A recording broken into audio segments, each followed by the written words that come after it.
Bonjour, nous poursuivons notre lecture du livre des Nombres qui est devenu plus encore qu'au début le livre du Midbar, le livre du désert, puisque depuis le chapitre 14, le peuple a refusé d'entrer dans la terre de la promesse. On est donc dans un moment extrêmement pénible de l'histoire fondatrice du peuple des fils d'Israël, et encore une fois, toute mythique que soit cette histoire au sens non pas d'une légende, mais d'une mémoire charnelle qui se transmet sans complaisance pour Israël.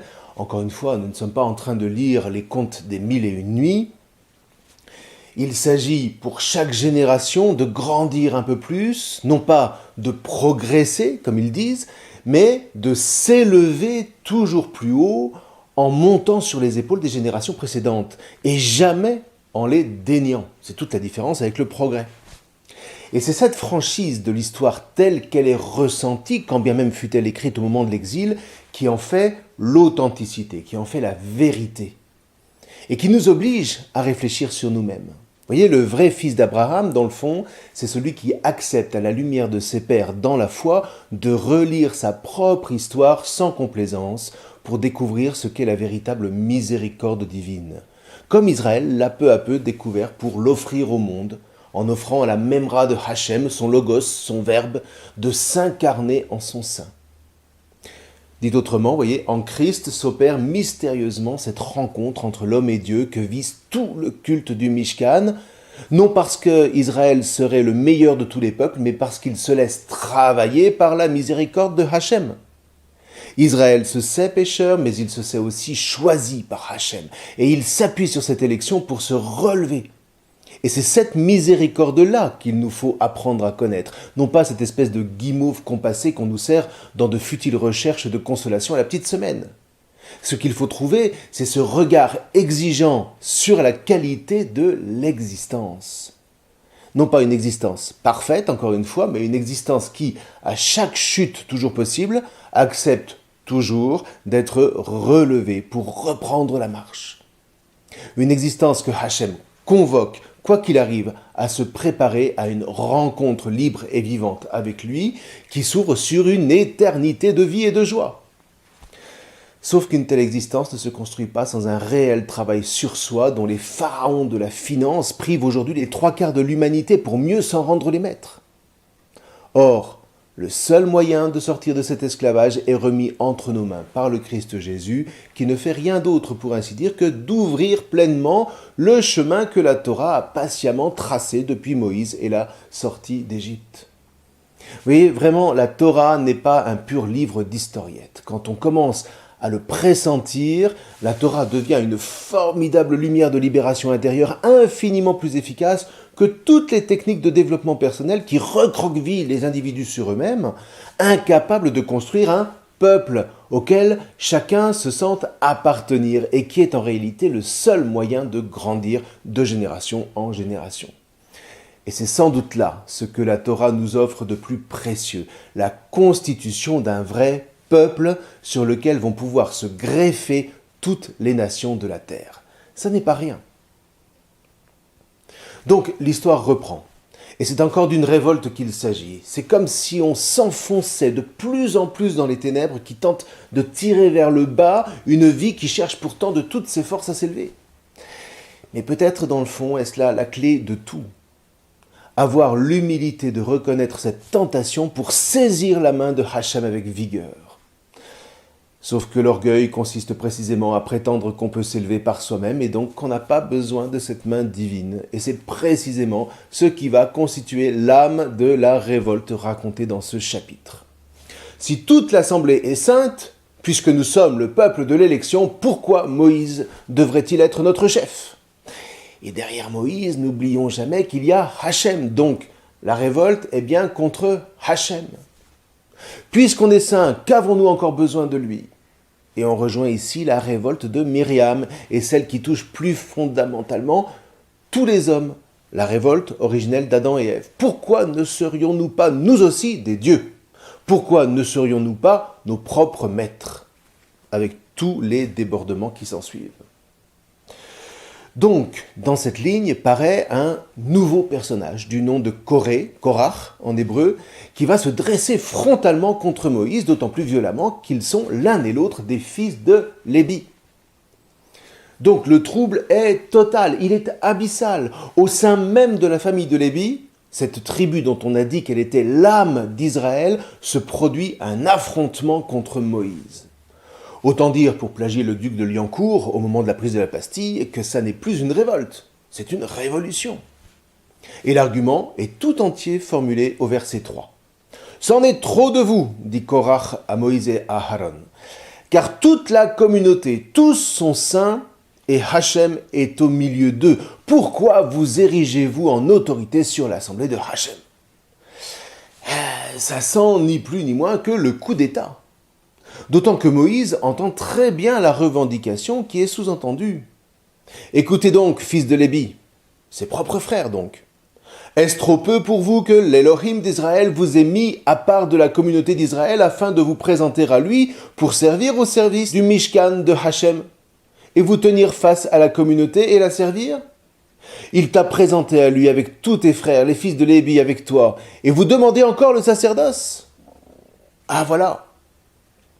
En vérité, Korach ne demande pas le sacerdoce pour tout Israël, mais pour tous les fils de Lévi. Et lui en particulier, évidemment. Enfin, ça n'est pas dit, mais ça paraît assez évident. Dans le fond, vous voyez, c'est une question assez latente partout. Pourquoi lui et pas moi?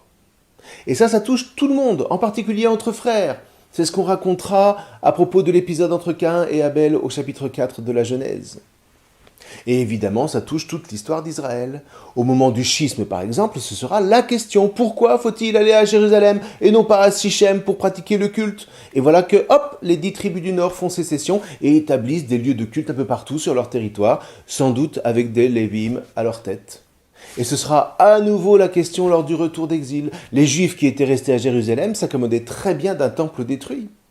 Du coup, quand reviennent Esdras et Néhémie, qui prétendent relancer le culte mosaïque, ils vont évidemment trouver une opposition farouche dont le thème n'est pas différent. Nous aussi nous sommes des Juifs, disent les autochtones. Plus que vous même, parce que nous vivons ici depuis toujours, alors que vous êtes partis à Babylone. De quel droit est-ce que vous reconstruisez le temple? De quel droit est-ce que vous imposez vos propres vues? Nous ne croyons pas moins que vous en Hachem. Alors, pour ne rien dire des Samaritains qui se réclament de la Torah eux aussi, même s'ils en font une lecture très différente. Donc là, à ce stade du livre des Nombres, on est vraiment à un nœud crucial. C'est chaud, bouillant. C'est la pérennité du culte de Moïse qui est en cause. Et à travers lui, la pérennité de l'histoire du peuple tout entier. Et bien évidemment, on aura la même chose vis-à-vis de Jésus, porté à un niveau d'ébullition maximum. Ne menace-t-il pas le culte de Moïse et avec lui l'avenir d'Israël? Les grands prêtres qui vont fomenter sa mort ne sont pas fous. Ils ont très bien compris l'enjeu. Il vaut mieux qu'un seul homme meure pour le peuple et que la nation tout entière ne périsse pas. C'est en Jean au chapitre 11. On y reviendra. Bref, il faut bien comprendre que ce qui est en cause, c'est vraiment toute la question de l'élection. Si tous sont saints, dit Korach, comment vous déclarez-vous Nassi? Comment vous réclamez-vous d'une quelconque autorité sur nous? Dans le fond, Korach ne fait qu'amplifier la mise en cause de Myriam et Aaron vis-à-vis de Moïse au chapitre 12. Et face à cette révolte, même réflexe de Moïse qu'au chapitre 14 au verset 5, il se prosterne, et on a vu à l'époque que c'est devant Hachem qu'il se prosterne, et non pas devant le peuple, on n'y revient pas. Hachem seul est juge de l'élection, et c'est la raison pour laquelle Moïse au verset 5 va s'en remettre à son jugement. La réponse de Moïse est exprimée dans les versets 5 à 11, qui disent en substance, eh bien allez-y, même test que pour Nadab et Abihu avec les cassolettes, c'est-à-dire avec le feu sur lequel on fait fumer l'encens pour le porter devant l'arche. Et on verra bien. Sauf qu'avant de se soumettre au jugement de Hachem, les choses empirent encore, nous disent les versets 12 à 14, avec Dathan et Abiram, qui ne sont pas fils de Lévi, mais des fils de Ruben, l'aîné des fils de Jacob. Convoqués par Moïse, ils refusent catégoriquement de monter vers Moïse, comme on monte vers un chef, et là, ça n'est plus tant l'autorité religieuse que l'autorité politique de Moïse qui est mise en cause. Ce qui signifie qu'à partir du moment où l'âme d'Israël, les fils de Lévi, entre en contestation, eh bien, tout le peuple emboîte le pas. C'est gravissime. Et c'est là qu'on voit que Myriam, en son temps, a vraiment ouvert la boîte de Pandore. Je ne sais pas si vous le sentez, mais depuis 4 chapitres, tout dégringole, c'est le Titanic. Le bateau prend l'eau de toutes parts et c'est la panique à bord. Et là, c'est vrai, Moïse nous surprend par une colère. « Ça brûle fort pour Moïse », dit le verset 15. Alors on l'imagine tout rouge, lui qui nous avait habitués pourtant à plus de contenance. Il se tourne vers Hachem et il lui dit « Ne tourne pas ta face vers leur oblation !» Voyez, c'est à nouveau chaud bouillant. Alors on ne sait rien ici de la réponse de Hachem, mais on sait néanmoins que Moïse, rougissant de colère, eh bien c'est Hachem avec lui qui s'emporte. La raison de cette colère ? La calomnie. Tu nous as menti et tu nous as exploités, affirment en substance Dathan et Abiram. Et le récit de continuer à faire monter la pression. Dans les versets 16 à 19, Moïse met Korach et ses 250 comparses dans la même situation que pour Nadab et Abihu, et nous savons que ça ne plaisante pas. Le problème, c'est qu'ils entraînent avec eux toute la communauté, précise le verset 19. Par ailleurs, il n'est pas vraiment dit que ces 250 appartiennent à la tribu de Lévi. Il semble qu'ils suivent un lévite, qui les soulève à sa suite, en leur promettant un sacerdoce commun, d'une certaine manière, qui renverse l'institution sacerdotale. Nous sommes tous prêtres. Est-ce que ce n'est pas justement ce qu'a dit Hachem en Exode 19, verset 6 ? « Soyez pour moi un royaume de prêtres et une nation sainte. » C'est d'ailleurs en ça que la proposition de Korach est si séduisante. Si elle n'avait aucune accroche avec une part de vérité, elle ne séduirait pas. Sauf que Korach la détourne en lui accrochant des tonnes de mensonges meurtriers. Meurtriers, puisqu'il vise ni plus ni moins que la mort de Moïse. N'oublions pas que la dynamique est bien celle d'un coup d'État. Et pour le dire franchement, on va réentendre ce genre d'argument à bien des moments dans l'histoire de l'Église. Il faut bien l'admettre. Mais bon. Toujours est-il que Hachem décide, semble-t-il, d'en finir et d'exterminer tout le monde. En un instant, c'est au verset 21. Mais voilà Moïse qui redevient intercesseur. Vas-tu pour un seul homme qui pêche t'irriter contre toute la communauté ? Là encore, ce serait une injustice, ce serait un mal ajouté à un mal. Or, Hachem ne peut pas répondre par une injustice à une injustice. À nouveau, vous voyez, on voit la puissance de l'intercession de Moïse. Mais là, encore, attention. Il ne s'agit pas pour Moïse d'apaiser Hachem. Hachem sait très bien ce qu'il a à faire. C'est Hachem qui a la main.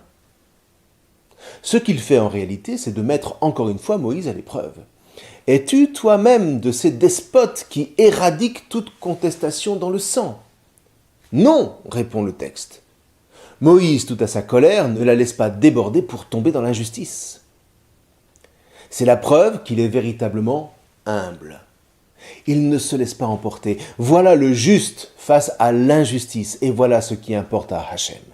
Et là, on voit bien que le livre des Nombres exploite remarquablement la théologie qui veut que toute la communauté soit sauvée par l'intercession d'un seul juste, alors même que par un seul, en l'occurrence Korach, qu'elle choisit de suivre, elle mérite l'extermination. Et en tout cas, on a là la racine de ce que saint Paul va exprimer dans l'Épître aux Romains. Nous savons que par un seul homme le péché est entré dans le monde et que par le péché est venue la mort.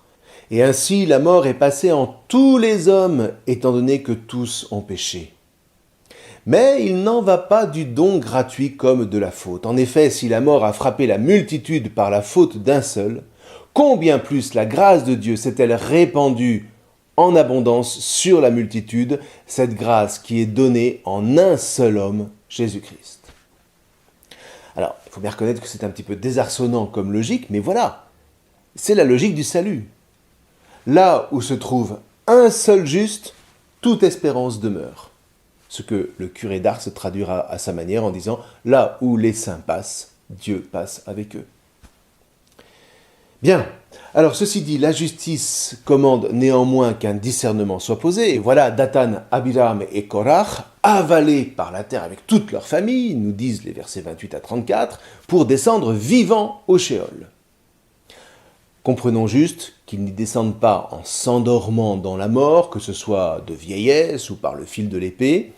Ils tombent dans la crevasse qui se referme sur eux. Plutôt expéditif. On ne retrouvera pas ailleurs ce genre de mode d'exécution. Quant aux comparses de Korach, qui prétendent au sacerdoce, eh bien, ils connaissent le sort de Nadab et Abihu au verset 35. Ils sont 250 à s'avancer pour cette revendication et pour les mêmes raisons. Hachem leur donne ce qu'ils demandent, sauf qu'ils ne sont pas faits pour ça. Ils ne sont pas consacrés à cette fonction et leur feu n'est qu'un feu profane. Vous voyez, la question est vraiment, n'y a-t-il qu'un seul sacerdoce institué ? Et n'y a-t-il qu'un seul brasier pour les offrandes ? Eh bien, oui. Et si pas même des prêtres ne peuvent passer par-dessus les ordonnances de Hachem, combien plus alors des Lévi'im qui prétendraient les supplanter, et combien plus encore des membres de tribus non sacerdotales. Et c'est ça qu'on nous dit. Vraiment, Hachem a choisi Aharon et sa descendance. C'est un chok, un décret qui ne se discute pas, quand bien même les raisons nous en échappent. Et les mêmes causes produisant les mêmes effets, eh bien, ils obtiennent ce qu'ils demandent, on vient de le dire, et le feu de Hachem vient les manger, simplement parce qu'ils n'en sont protégés par aucune consécration. Je vous renvoie à ce propos à tout ce que nous en avons dit en Lévitique chapitre 10. Et pourtant, ils auraient dû le savoir, justement. Mais voilà, c'est toujours comme ça, on se dit, oui, mais moi, c'est pas pareil. Sauf que si, c'est pareil. Hachem a attaché le sacerdoce institué à Aharon et sa descendance par l'intermédiaire de Moïse, point final. On reviendra sur cette question complexe la prochaine fois. En attendant, que nous apprend ce sombre épisode ? Eh bien, il nous apprend avant tout qu'au milieu de la révolte, le peuple est sauvé par l'intercession du juste. C'est vraiment ça qu'il faut retenir, alors que spontanément, on se sentirait pris à la gorge par toute cette tension. L'intercession de Moïse est au centre littéraire du chapitre, donc c'en est le cœur pour nous apprendre l'importance infaillible de l'intercession du juste. En ce sens, vous voyez, il faut le redire, Moïse est vraiment un digne fils d'Abraham. Donc, le peuple est sauvé par Moïse d'un piège terrible tendu par des membres de son propre sein, et ça aussi, ça méritait d'être raconté aux générations qui s'en suivent, parce qu'une telle mésaventure va rester gravée dans leur chair. En relisant la Torah d'année en année, de génération en génération, tout juif un peu religieux, c'est-à-dire instruit par la Torah, sait qu'il n'est pas meilleur que les autres. De toute façon, une telle considération est absolument inutile dans le cadre de l'élection. Ce qui importe, ce n'est pas d'être déclaré meilleur que les autres, mais juste aux yeux de Hachem, au sein du peuple et en faveur du peuple, dans l'humble obéissance aux prescriptions vivifiantes de la Torah. Voilà par ailleurs ce que Jésus assumera jusqu'au bout.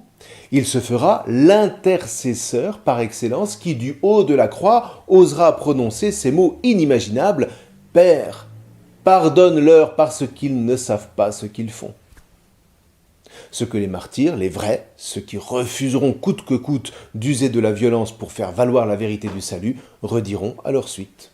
Songeons par exemple à Étienne, qui au moment même où les pierres vont jaillir contre lui, dira « Seigneur, ne leur compte pas ce manquement ». Voilà le juste, voilà le saint qui répond à l'injonction première de Hachem à son peuple « Soyez saints, car moi, Hachem, je suis saint ».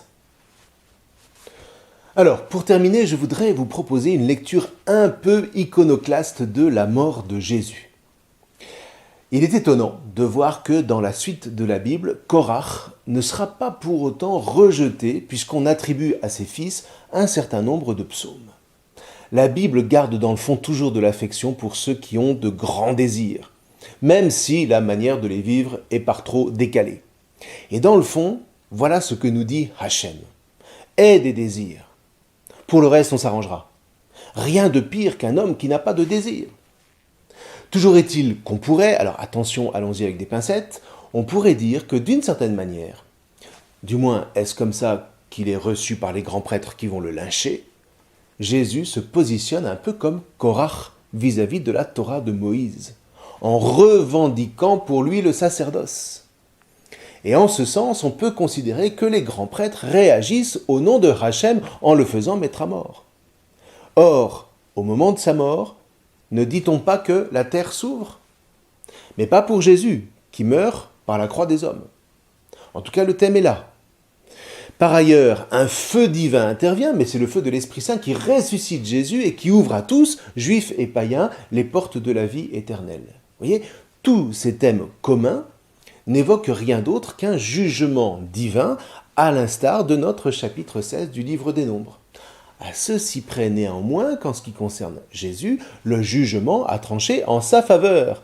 Et c'est là que ça va créer un sacré chamboulement.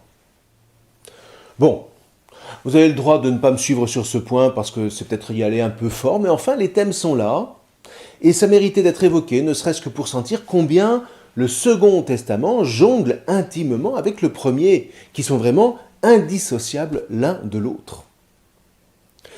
Alors quoi qu'il en soit, je vous laisse sur ces considérations de l'intercession du juste pour sauver le peuple d'une mort annoncée. Le chapitre 17 se posera quant à lui en substance la question, bon, alors maintenant qu'on s'est bien planté, qu'est-ce qu'on fait? Et à nouveau, ça ne va pas manquer de surprise. D'ici là, je vous souhaite une bonne lecture du chapitre 16. Je vous remercie.